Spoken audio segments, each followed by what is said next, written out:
आज की क्लास में हम लोग इलेक्ट्रोस्टैटिक्स का एक बहुत ही बेहतरीन लॉ के बारे में पढ़ेंगे, दैट इज गॉस लॉ। ध्यान रहे, बहुत इम्पोर्टेंट है।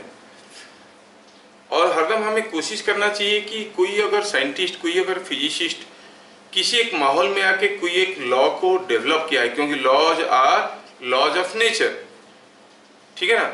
लॉज आर डिस्कवर्ड, मतलब वो साइंटिस्ट जब पता किए उससे पहले भी वो चीजें हुआ करता था, पहली बार इनको ध्यान आया तो लिखे।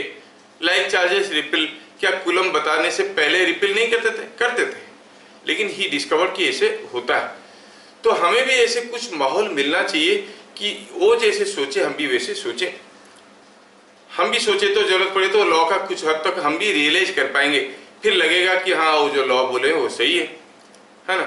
तो चलो थोड़ा कोशिश करते हैं। गॉस लॉ में हम पढ़ेंगे क्या practically about quantization of flux.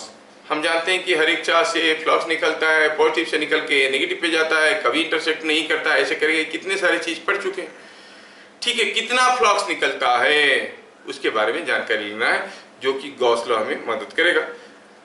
तो कुछ बेसिक टूल पॉइंट्स हमें जानना बहुत जरूरी है गॉस लॉ जानने के लिए। पहले हम देखेंगे इलेक्ट्रिक फील्ड इंटेंसिटी किसको कहते हैं। सही तो जानते हैं, हम तो जानते हैं it is a force on a unit positive charge और it is F by D Q, limit D Q tends to 0। ये जो इलेक्ट्रिक फील्ड इंटेंसिटी है वो आप एक डेफिनेशन जानते हो जो कूलम्ब्स लॉ से निकला है। मैं पहले भी बता चुका हूं कि ये बड़ा गजब का चीज है। इसमें 3 अलग अलग डेफिनेशन है। One from Coulomb's law that we have already seen, the other 2 are from Gauss law and conservative nature of electrostatic field. Gauss law भी इलेक्ट्रिक फील्ड को अपनी तरीके से डिफाइन करेगा। चलो कोशिश करते हैं समझने की कि इलेक्ट्रिक फील्ड कैसा है, how Gauss law tries to explain. मान लो कि रात की वक्त है और जोर से बारिश हो रहा है बाहर। कितना जोर से बारिश हो रहा है जानने की 2 तरीका हुआ। एक तो हुआ आप खिड़की से हाथ बाहर निकालो, नहीं, अगर हाथ पे धमाधम पानी गिर रहा है तो बहुत जोर से बारिश हो रहा है।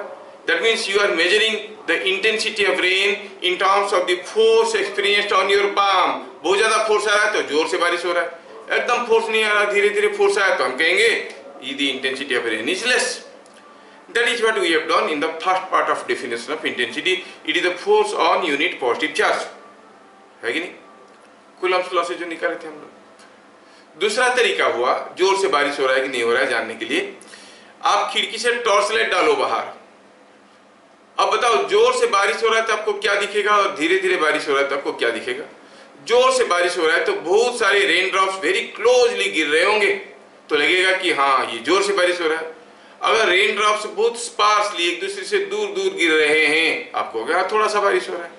So intensity of rain can be judged in 2 different ways, in terms of the force experienced by your hand और in terms of the number of rain drops falling over unit area. अगर rain drops बहुत ही पास पास गिर रहे हैं तो आपको बहुत जोर से बारिश हो रहा है, एक यहाँ गिरा, एक यहाँ गिरा, एक यहाँ गिरा, तो धीरे धीरे बारिश हो रहा है।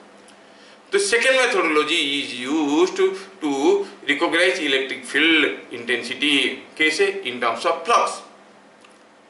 उसी एनालॉजी से समझाया गया कि अगर लाइन्स ऑफ फ्लक्स पास पास होके जा रहे हैं, बहुत सारे लाइन्स ऑफ फ्लक्स बहुत ही क्लोजली पैक होके जा रहे हैं तो स्ट्रॉन्ग इलेक्ट्रिक फील्ड है। समझ में आया? और एक लाइन ऑफ फ्लक्स यहाँ पे जा रहा है, दूसरा यहाँ पे जा रहा है तो वीक इलेक्ट्रिक फील्ड है। समझ में आया ना? तो ये चीज को दिमाग में रखते हुए इलेक्ट्रिक फील्ड इंटेंसिटी को समझाया गया कि it is defined as the flux passing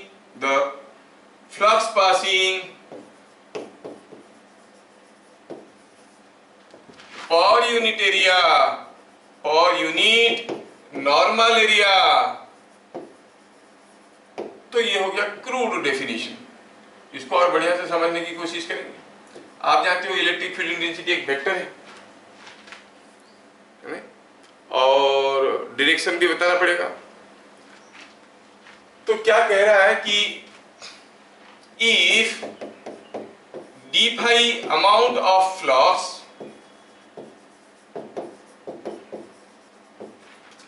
passes through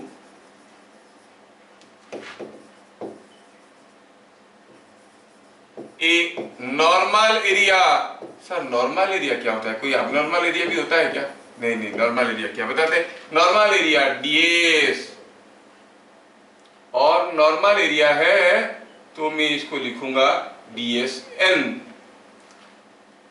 then dsn, then electric field intensity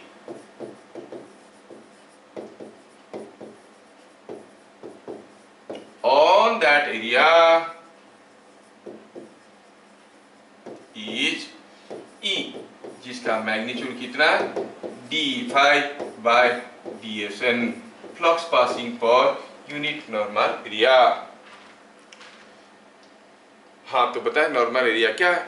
normal area का मतलब हुआ area normal two lines of flux. समझा देता हूं, पहले हम डायरेक्शन की बात कर ले। Direction of E is tangent to lines of flux। Direction of E is tangent to lines of flux। क्या बात समझ में आया?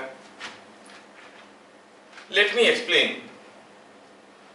अगर हम कहेंगे कि किसी एक जोन में हमें पता चला कि लाइन्स ऑफ फ्लक्स कुछ ऐसे जा रहे हैं, these are the different lines of flux, और थोड़ा सा मैं फिगर बदल देता हूं। सपोज ये लाइन्स ऑफ फ्लक्स किसी एक जोन में जा रहे हैं, ऐसे करके जा रहे हैं। आपको पूछा गया बताओ ये सारा लाइन्स ऑफ फ्लक्स ऐसे जा रहे हैं, यहाँ पर इलेक्ट्रिक फील्ड क्या है? So what you do, you consider a small area dsn। dsn means normal area, normal means normal to the lines of flux. I consider a small area ऐसे जो एरिया फ्लक्स के साथ normal है। ध्यान रहे ये स्टेटमेंट काफी आसान है, लेकिन नहीं समझोगे तो यूज नहीं कर पाओगे। ढंग से समझने की कोशिश करना।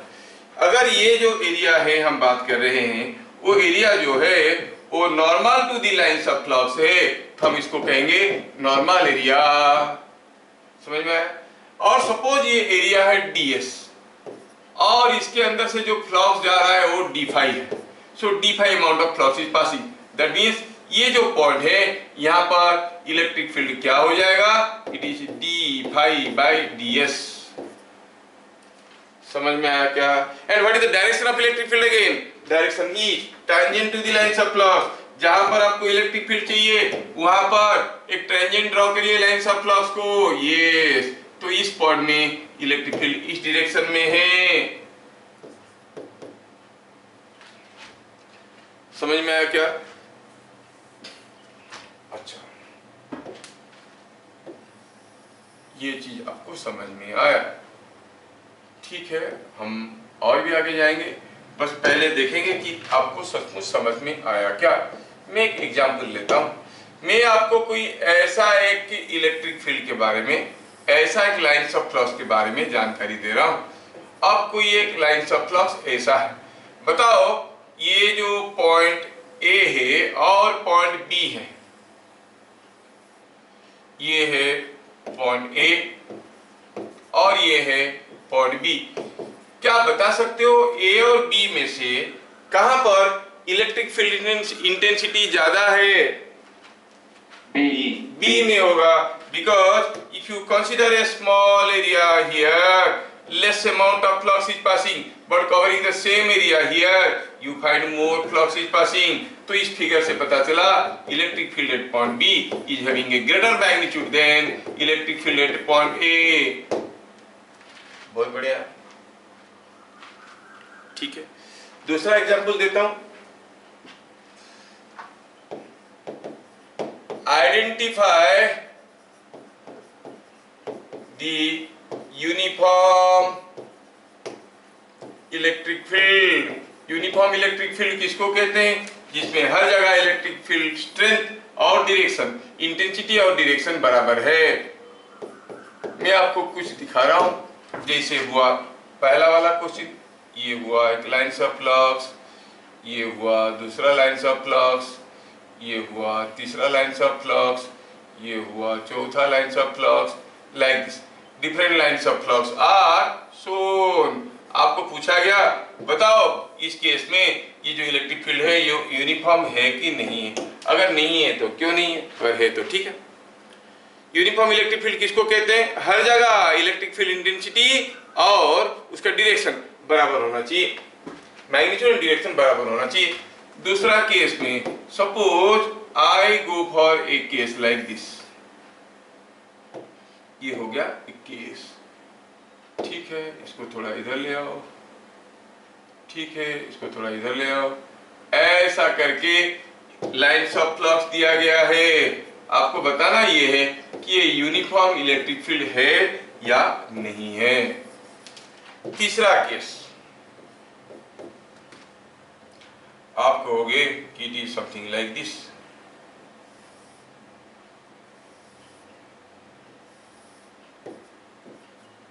इनमें से कौन कौन यूनिफॉर्म इलेक्ट्रिक फील्ड है और कौन कौन नहीं है? जो नहीं है वो क्यों नहीं है? Why that is not a uniform electric field, that you have to say.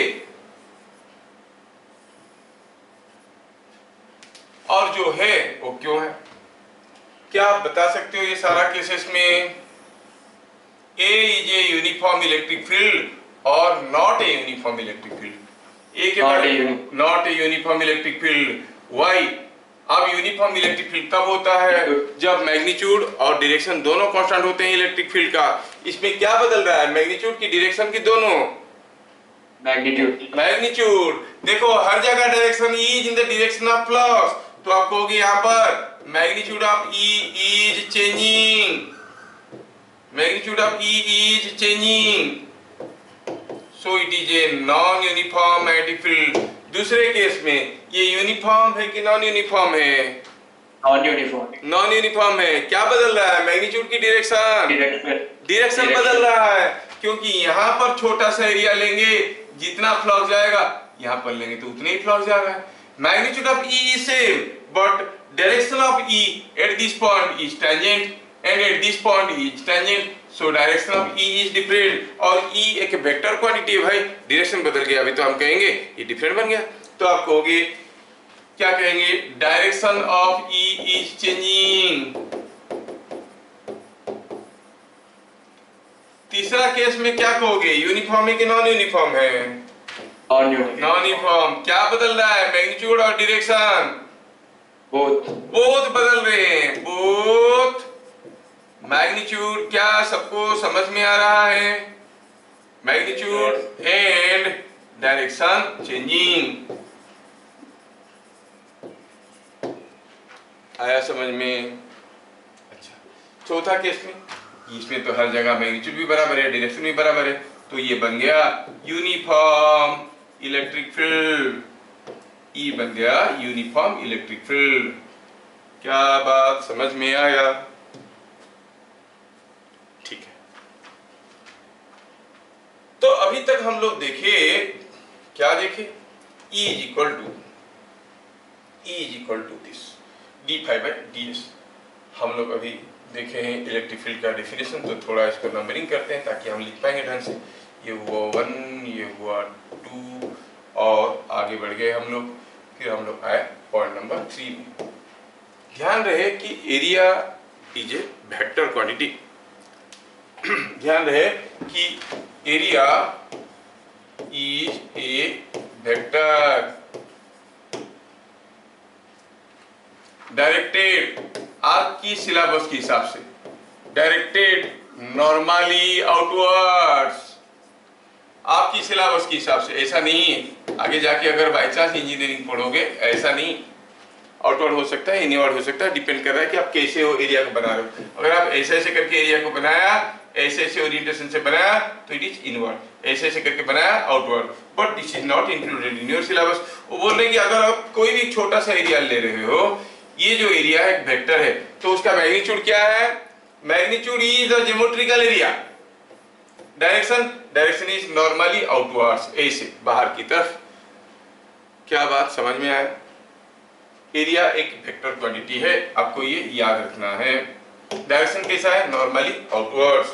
अगर हम कहेंगे कि ये कोई एक एरिया है, तो ऐसा कोई एक एरिया का जो डायरेक्शन है वो ऐसे होगा। This is the direction of area vector ds vector, और ये जो हो गया that is what is magnitude of area. ठीक है, पॉइंट नंबर 4, हमें मालूम है कि E is equal to, magnitude की बात कर रहे हैं इसलिए मैं वेक्टर साइन नहीं दिया हूं, dsn और d phi flux through area, normal area, normal area dsn is equal to क्या हो गया, normal area dsn, the flux through normal area dsn। अगर dsn से d फाइ फ्लक्स जा रहा है तो हम कहेंगे electric field is E given by d phi by dsn। तो कोई नॉर्मल एरिया dsn में से कितना फ्लक्स जा रहा है कोई पूछेगा तो हम कैसे निकालेंगे, will say it is equal to E into dsn। बात तो सही है, E इंटू dsn, लेकिन जितना आसान दिख रहा है उतना आसान है नहीं, थोड़ा समझते हैं। dsn क्या है, area normal to electric field, लेकिन जहां पर हम इलेक्ट्रिक फील्ड देख रहे होंगे वहां पर एरिया हरदम नॉर्मल टू इलेक्ट्रिक फील्ड होगा, कोई जरूरी नहीं है। सोचो कि ये कोई एक पाइप है, उसका एक एरिया स्लैंट एरिया है ऐसे, और ये हो गया पाइप, सपोज जस्ट इमेजिन, और इसके अंदर से मान लेते हैं कि lines of flux are coming out, और कहेंगे कि इसके अंदर से इलेक्ट्रिक फील्ड ऐसे जा रहा है। Suppose this is what is the electric field, क्या दिया, this is what is the electric field. और हमें ये मालूम है कि यहाँ पे जो एरिया की बात चल रहा है, ये area, this is the area through which how much flux is passing, दिया गया है कि एरिया कितना दिया गया है, एरिया दिया गया है सपोज A और ds, चलो मानते हैं ds ही तो लिख रहे थे। अब ये एरिया एक वेक्टर है और उसका डायरेक्शन कैसा है, आप जानते हो कि direction of area is something like this, normal to the plane. तो ये जो एरिया है वो ds वेक्टर है, ये ds वेक्टर है। मतलब हुआ ये कि ये जो येलोइश एरिया दिख रहा है उसका मैग्नीट्यूड है ds और डायरेक्शन है ऐसे। हमें पता करना है कि what is the flux passing through this area ds, कितना फ्लक्स जा रहा है। सपोज ये एंगल थीटा है, तो ये जो E है भैया, इसको हम दो कंपोनेंट में रिजॉल्व कर सकते हैं। एक कंपोनेंट हो गया हमारा कुछ ऐसा पैरेलल टू द एरिया, दूसरा कंपोनेंट हो गया नॉर्मल टू द एरिया, ऐसा भी तो हो सकता है। E is resolve into two components, अगर ये E है तो ये कंपोनेंट कितना हो जाएगा E का, E cos थीटा, और ये E sin थीटा। क्या मैं समझा पा रहा हूं, is it understood? Yes sir. Yes, ये समझ में आया। तो बताओ, ये जो अगर E cos थीटा वाला कंपोनेंट नहीं होता, सिर्फ E sin थीटा वाला होता, मतलब फ्लक्स कैसे जा रहा है, parallel to the area, through the area कितना फ्लक्स जा रहा है, कहां जा रहा है। अगर लाइंस ऑफ फ्लक्स इस बोर्ड को पैरेलल होके जा रहे हैं तो बोर्ड के अंदर से कितना फ्लक्स जा रहा है, जीरो, है कि नहीं। इसका मतलब E sin थीटा के चलते इस एरिया के अंदर से कोई फ्लक्स नहीं जा रहा है, अगर फ्लक्स जा रहा है तो वो E cos थीटा के चलते जा रहा है। हाँ बढ़िया, तो हम इसको लिख सकते हैं दूसरे तरीके से, अगर लिखेंगे तो हम कहेंगे it is E cos theta into ये वाला area, E cos theta into ये E cos थीटा को नॉर्मल है, ये एरिया कितना है ds। So this is the flux passing through this area, जिसमें हमारा ये थीटा क्या था भैया, theta is the angle between E and ds, theta is angle between E and ds, theta is angle between E and ds। Theta क्या है, angle between E and ds, where theta is angle between vector E and area vector. तो समझ में आया कि d phi, the flux passing through area ds in general is given by E into cos theta into ds। इसको चाहो तो आप कुछ और भी प्यार से समझा के लिख सकते हो। कैसे? You can write this thing as E dot ds। क्या हम ऐसे लिख सकते हैं? देखो, E dot ds मतलब magnitude of E, magnitude of ds into angle between them cos theta। Yes, you got a very interesting result that the flux passing through any area is given by d phi is equal to E dot ds। So it is dot product of E and ds. d phi is dot product of E and ds। And you know, dot product of two vectors gives you vector quantity or scalar quantity? Scalar quantity. इसका मतलब flux क्या हो गया? इसका मतलब flux क्या हो गया? वेक्टर क्वांटिटी और scalar quantity? Scalar quantity. Yes, that is very important. देखा सुमित कितना अटेंटिवली सुन रहा है। So flux is a scalar quantity. समझ में आया क्या? Flux is a scalar quantity. Very important statement for your boards. समझ में आया? Very important statement for your boards. Flux is a scalar quantity. ठीक है, तो जितने सारे चीज हम लोग देखे इसमें से सबसे इंपॉर्टेंट स्टेटमेंट क्या था? E is equal to d phi by ds, but that ds is again dsn। ध्यान रहे, दो चीज को याद रखना, ये अक्सर लोग कंफ्यूज कर जाते हैं। E is equal to d phi by ds, ये dsn है। और दूसरा क्या हुआ? दूसरा हो गया कि d phi is equal to E into dsn लिख सकते हो। You can write it is magnitude of E into dsn, सही है। और you can write E dot ds, both the statements are correct। ds is a small area, ध्यान से रखना इसको, आगे चल के बड़ा कंफ्यूजन होगा अदरवाइज। समझ में आया? Yes yes yes. सपोज मैं आपको एक छोटा सा चीज देता हूं, खाली आपको समझ में आया कि नहीं आया जानने के लिए, just to know that I am trying to find out. Hello, हाँ Hariom.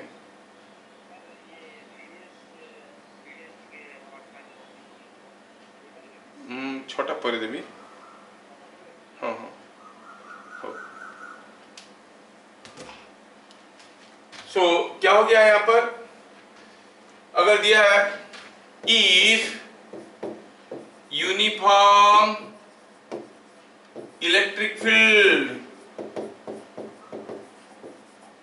E0 is at an angle 30 degree to horizontal, find flux passing through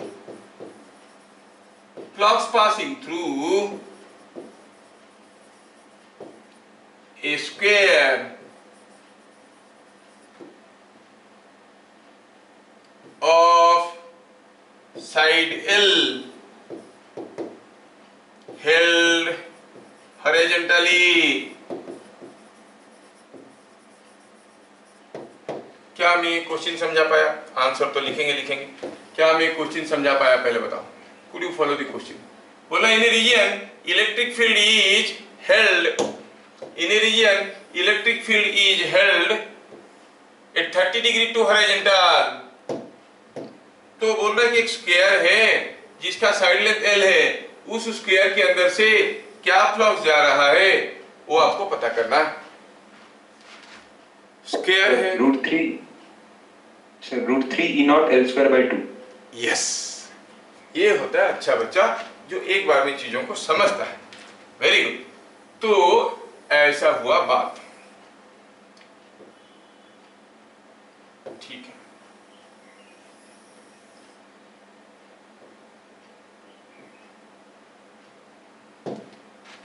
अभी देखिए, ये है ग्राउंड के साथ 30 डिग्री करता हुआ इलेक्ट्रिक फील्ड, ठीक है। ये है इलेक्ट्रिक फील्ड जो ग्राउंड के साथ 30 डिग्री कर रहा है। ग्राउंड के साथ चलो मानते हैं कि ये है ग्राउंड, और आपका जो स्क्वायर प्लेट है वो कैसा है? That square plate is like this. ये है आपका square plate, side length L है तो एरिया हो जाएगा L स्क्वायर। स्क्वायर प्लेट का जो एरिया वेक्टर है उसका डायरेक्शन कैसा है? ऐसा है। ये हो गया एरिया। ये जो एरिया वेक्टर है इसका मैग्नीट्यूड क्या है? L square. डायरेक्शन कुछ ऐसा है। और दिया कि जो इलेक्ट्रिक फील्ड है वो ग्राउंड के साथ 30 डिग्री कर रहा है हॉरिजॉन्टल के साथ। क्या आप बता सकते हो what is the angle between E and A? E और A के बीच में E कैसा है? ये हॉरिजॉन्टल प्लेट है तो E वर्टिकल है। एरिया का जो डायरेक्शन होता है वो नॉर्मल टू इट्स प्लेन होता है। ये अगर एरिया है हॉरिजॉन्टल है तो उसका एरिया का डायरेक्शन वर्टिकल है।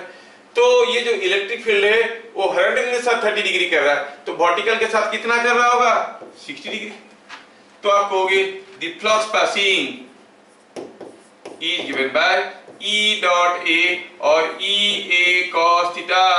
E तो E है, A तो L स्क्वायर है, cos 60 कितना हो गया? 1/2। गड़बड़ा गया, इंडिया मार खा गया। कितना आया? EL square by 2। क्या बात समझ में आया? इसलिए हड़बड़ी में जब कोई आंसर आप देते हो सतर्क रह जाओ। √3EL स्क्वायर बाई 2 बोल दी। आपको समझना चाहिए था कि थीटा क्या है?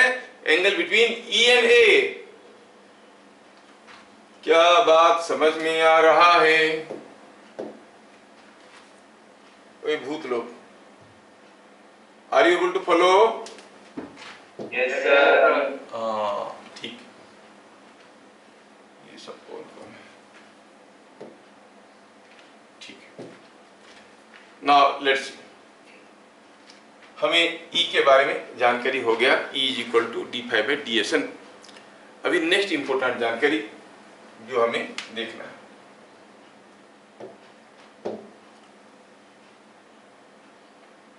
फ्लक्स। थोड़ा इसके बारे में सोचेंगे। यहां पर एक टर्म आता है flux associated, flux associated with a closed surface। क्या मतलब है? और इसको हम लोग एक टर्म नाम देंगे, flux associated with a close surface. बड़ा ही इंपॉर्टेंट है, बड़ा ही इंपॉर्टेंट है। फाई एसोसिएटेड का मतलब क्या है? And that too you see I am trying to define this term only for a closed surface। ये ध्यान रखना, flux associated with a closed surface का मतलब क्या है? मतलब यह है कि it is nothing but net flux coming out, net flux coming out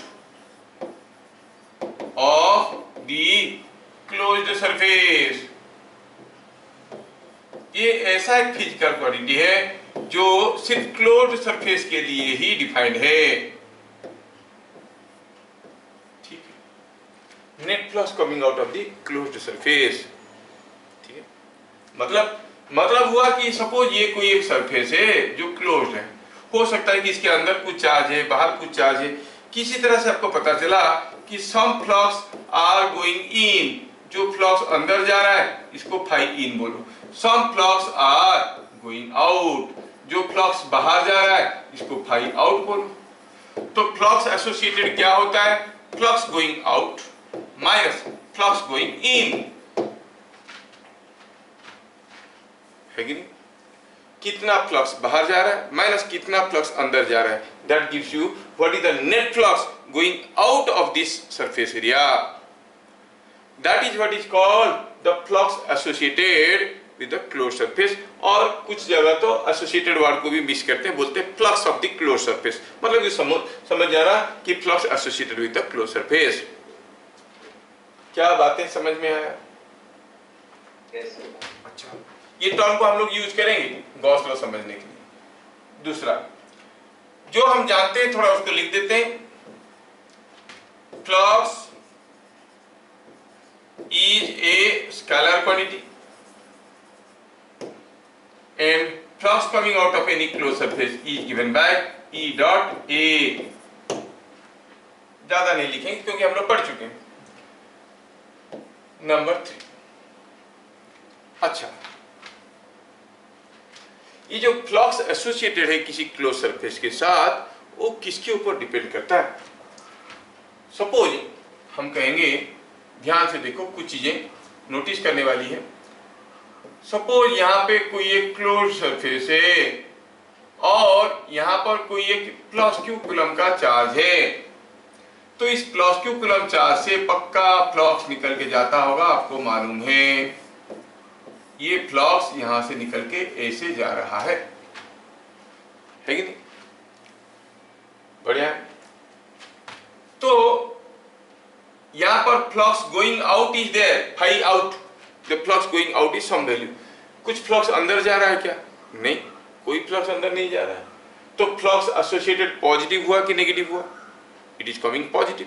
अच्छा, अभी सोचें कि ये जो चार्ज है इसको यहाँ पर रखने की बजाय अगर मैं किसी कोने पे रखता, मान लो कि ये एरिया जो है, थोड़ा सा मैं इसको ऐसा कर देता हूँ। अब देखो ये चार्ज को एक साइड में रखा, सेंटर में नहीं। अब flux associated with the close surface ज्यादा है कि पहले जब यहां पर था flux associated with the close surface ज्यादा था? क्या था? कौन सा केस में ज्यादा था? First case. अरे नहीं, सो सॉरी, मैं समझा नहीं पाया इसका मतलब। फ्लक्स एसोसिएटेड का मतलब net flux coming out of the close surface. जब चार्ज सेंटर में था, जो भी फ्लक्स यहां से निकल रहा था सारे बाहर जा रहे थे। अब वो सेंटर में होने से ज्यादा फ्लक्स बाहर जा रहे हैं कि इसको इसे साइड में लेने से ज्यादा फ्लक्स बाहर जा रहे हैं, क्योंकि क्यू चार्ज से तो निकलता हुआ फ्लक्स फिक्स्ड है ना। क्यू चार्ज से जो फ्लक्स निकल रहा है वही निकल रहा है हर जगह। क्या बात समझ में आ रहा है? कहने का मतलब flux associated with the close surface does not depend upon the location of the charge inside. It may be at the center, it may be somewhere at the side, कहीं भी रख दो, फ्लक्स एसोसिएटेड डिपेंड नहीं करता है किसके ऊपर? On the charge, location of the charge inside. क्या बात समझ में आया? Yes, sir.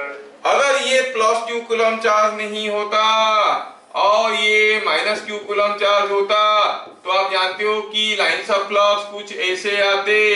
Flux associated with the close surface क्या होता? पॉजिटिव की नेगेटिव? नाउ फाई इन तो दिख रहा है, फाई आउट क्या है? There is no phi out. और हमारा फ्लक्स एसोसिएटेड का क्या फॉर्मूला था भैया? It was phi out minus phi in. Phi out हो गया 0, माइनस फाई इन, मतलब flux associated with the close surface is negative. क्या बात समझ में आ रहा है? तो यहां पर flux associated with the close surface हुआ पॉजिटिव, यहां पर flux associated with the close surface हुआ नेगेटिव। ऐसा क्यों? क्योंकि इसके अंदर पॉजिटिव चार्ज था, इसके अंदर नेगेटिव चार्ज था। So when the charge inside is positive, flux associated is positive. When the charge inside is negative, flux associated is negative. है कि नहीं? पहला चीज हमें समझ में आया। तो phi associated depends upon on किसके ऊपर? Type of charge, type of charge inside.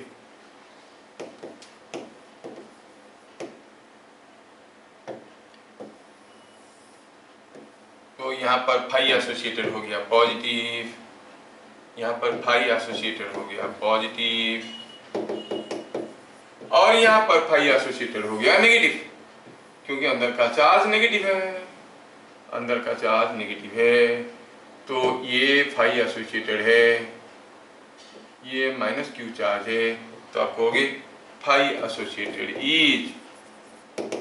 क्या बात समझ में आ रहा है? क्यों नेगेटिव आ रहा है? यहां पर phi out is not 0, phi in is 0। यहाँ पर phi out is 0, phi in is not 0। क्या बात समझ में आया?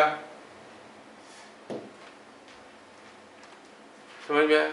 नेक्स्ट, ये जो अभी अभी हम देखे कि flux associated with a close surface depends upon the charge inside. Suppose हम कहेंगे कि सपोज हम आपको और थोड़ा सा केस देते हैं।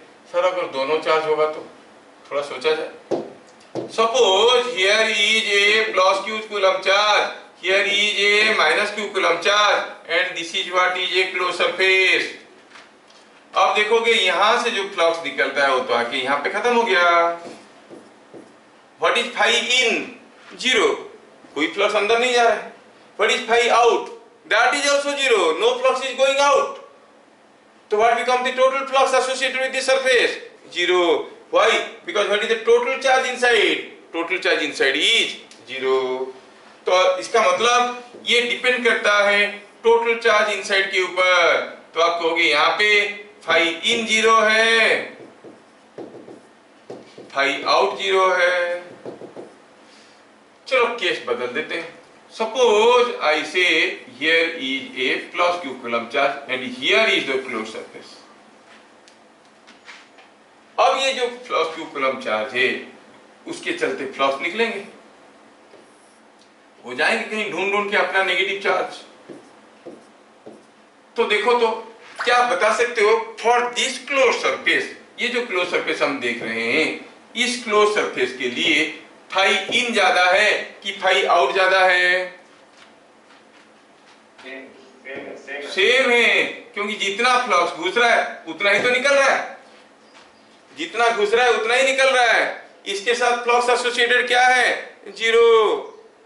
तो हम देख रहे हैं कि flux associated with a close surface 0 कब होता है? जब टोटल चार्ज इनसाइड इज 0 और there is no charge inside. दोनों ही केस में flux associated is 0।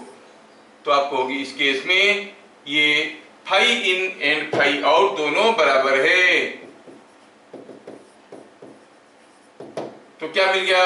Flux associated इस केस में फाई एसोसिएटेड था 0, इस केस में phi associated is also 0।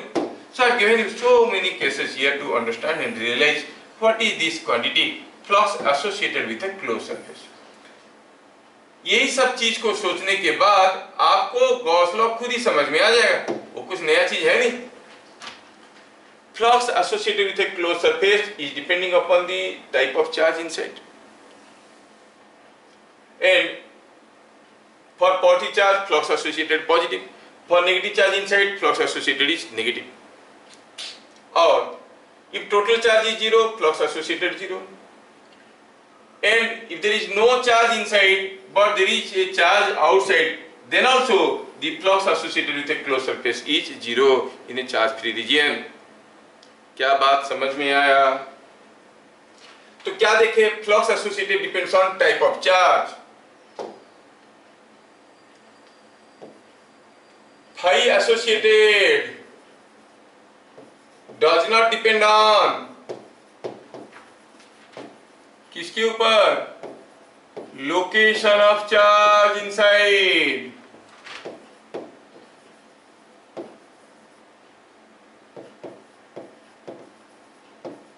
And shape and size of close surface. पहला केस है कि सपोज हम कहेंगे कोई क्लोज सरफेस है, यहां पर कोई प्लस q कूलम चार्ज है और यहां से ऐसे ऐसे फ्लक्स जा रहा है। इस केस में जितना फ्लक्स एसोसिएटेड होगा, केस अगर बदल देते हैं और निकालते हैं दूसरा केस,